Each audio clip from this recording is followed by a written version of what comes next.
Most people believe they need motivation to change their lives. They wait to wake up one day with energy, clarity, and enough desire to finally start.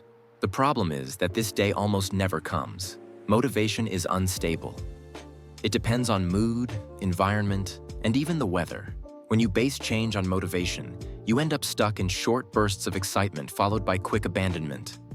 What truly changes everything isn't big decisions or radical transformations, but small habits, simple actions, repeated every day, even when you're tired, unfocused, or unmotivated. These habits work precisely because they don't require motivation. They fit into real life, not the ideal routine that only exists in your head. The first habit is starting in a way that's so simple it becomes hard not to do. When you try to change everything at once, the brain goes into defense mode.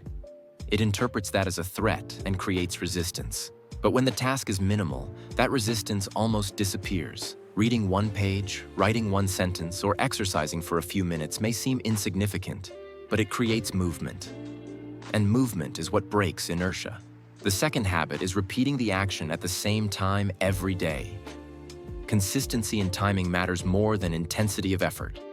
When an action happens at the same moment daily, the brain begins to treat it as part of the routine. Over time, you stop negotiating with yourself. You don't ask whether you'll do it, you simply do.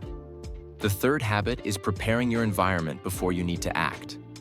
Relying only on discipline often fails, especially on hard days.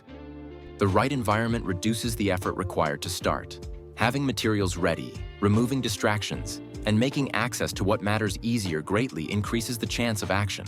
When the path is easy, the decision happens almost automatically. The fourth habit is stopping reliance on memory. Anything that depends on "I'll remember later" usually doesn't happen. People don't have better memories. They have better systems. They use reminders, lists, alarms, and notes. This reduces stress and prevents small decisions from draining mental energy throughout the day. The fifth habit is reducing initial friction. The more steps a task requires, the more likely it is to be postponed. If starting feels complicated, the brain avoids it.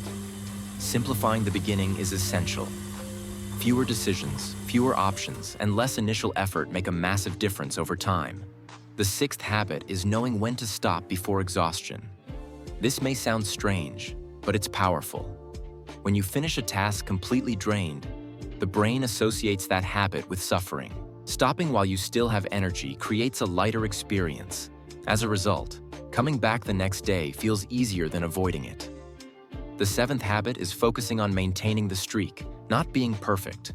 Doing a little still counts. Average days don't destroy progress. What truly ruins results is constant interruption. Continuity, even imperfect, beats any attempt at perfection. These habits aren't impressive and don't seem revolutionary. They don't produce catchy slogans or exaggerated promises. But they are exactly what works. Because they don't rely on motivation, willpower, or extreme discipline. They rely on repetition, simplicity, and time.